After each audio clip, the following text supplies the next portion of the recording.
With you, Recap Roman. The story is called The Monster from 1994. Police officers investigate the brutal murders of 18 women. The maniac leaves no clues. He acts unpredictably, but works in the same neighborhood. Recently, another victim is found, and the investigation resumes with renewed vigor. Loris works as a decorator. At one of the parties he organized, his employer says that there is a certain nymphomaniac who is ready to sleep with anyone. He gives Loris a direction in which to move to find the girl. However, when Loris leaves, she is taken away by a couple of young guys and another woman takes her place. Loris returns and mistakes the woman for a nymphomaniac. He begins to harass her and is rebuffed appropriately. The frustrated stranger is about to leave for home, but she meets Loris again in the garage. He is stacking mannequins in a van. He has an electric chainsaw that accidentally starts up.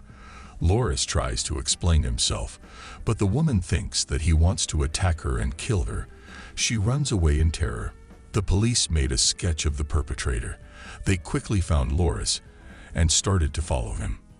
In the meantime, Loris is studying Chinese with the help of a professor he knows. Loris is going to get a job in a Chinese company and he needs to know the language. In the house where Loris lives, he is disliked.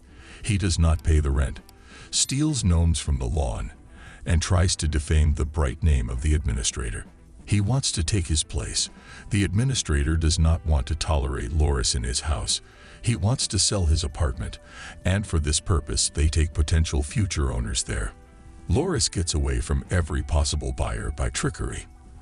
The neighborhood children try to annoy Loris at every opportunity. After the manager left, they put a dead cat in his apartment. Loris wraps the cat in a rag and goes to throw it away, so that the concierge does not notice him. He has to move sitting down, which puzzles the neighbor Loris, but he pretends that it is necessary. A cat catches up with Loris in the street. He goes around the corner with it, and then remembers that he was going to throw away the cat's body and returns to the trash can.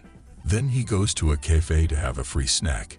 Here he runs into a man smoking, and a cigarette butt falls into his pants. On his way out, he sees a shapely girl and stops to admire her charms.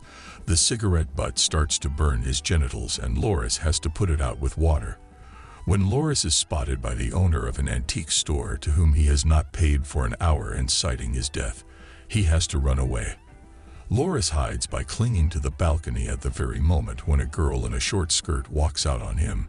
Then Loris goes to the supermarket and makes the store employees think the security system is malfunctioning, and then he goes through the checkout line with a pile of stolen groceries in his pockets. The police are investigating the actions of the maniac. The police followed Loris and saw him kill a cat because he went around the corner with a live cat and came back with a dead one. They also watched him struggling with his nature, looking at a shapely girl and peeping at an attractive person on the balcony. In the footage, Loris looks like a natural monster. The cops are going to catch the maniac, but all the girls invited as candidates for catching the maniac leave. Only Jessica Rossetti is left. She is given the task to follow Loris and provoke him to active actions. Then he will be caught red-handed. Jessica follows Loris and sees how he amuses himself with a mannequin of a woman. From such a perversion of the policeman's girlfriend, even tortured.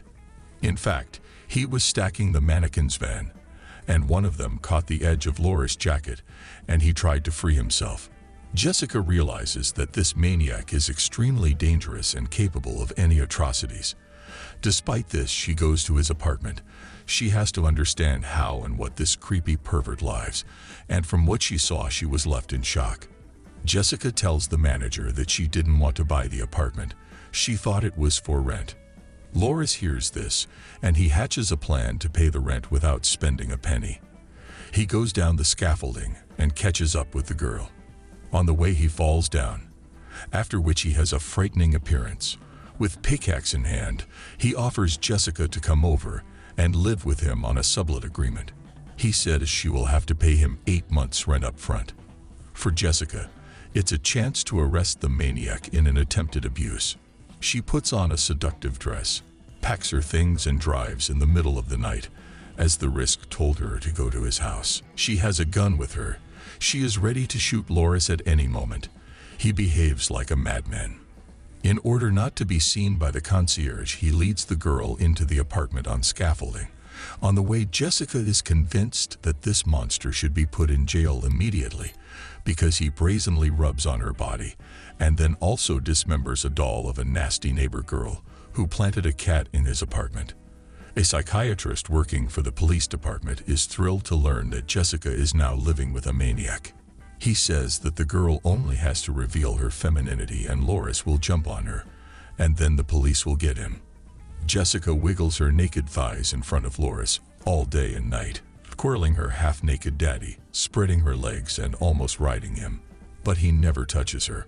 Once Jessica did climb on his neck, but even then Loris kept his composure. Jessica tells about her failure to the psychiatrist, who asks to arrange a meeting with Loris. Then he will be able to determine the degree of abnormality of Loris on the female body.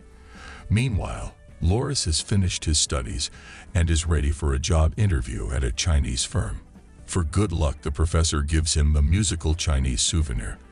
Jessica tells Loris that a tailor she knows wants to live a suit for him. In fact, the tailor is a psychiatrist. To treat the tailor and his wife to dinner, they go to the store to buy groceries. They pass by the concierge again sitting down, and again they meet the neighbor. Now he's perfectly normal about this behavior. After stealing a bunch of groceries at the supermarket, Loris starts cooking dinner. The psychiatrist's wife knows that they are going to visit a maniac. She is very worried, because this monster has already killed 18 girls, and every time they are alone together, it looks like Loris is trying to possess a woman. The psychiatrist sedates her so that she won't interfere with the examination of the maniac. Jessica sees Loris trying to get out of a tricky situation and only laughs. After living with him, she is no longer afraid of him. The girl does not believe that this man is capable of murder. The psychiatrist discreetly conducts a bunch of tests during which he determines the criminal tendencies of Loris, but when he put on a sterile glove and was about to get into the dark depths of Loris's subconscious, Jessica stopped the experience, and the psychiatrist did not calm down. He found a garden gnome in the closet of the suspect and wanted to put forward a new theory about the abnormality of Loris, but then he heard screams from the stairwell. The psychiatrist's wife tried to run away, but Loris noticed her and another situation happened in which Loris looked like a horny maniac. The next day, Loris had a job interview. While talking to the Chinese, he did not understand a word and was not hired. The professor and Jessica came to support him. After the interview, Loris rolled the professor a Chinese amulet. The psychiatrist stayed up all night trying to understand why Loris didn't attack Jessica.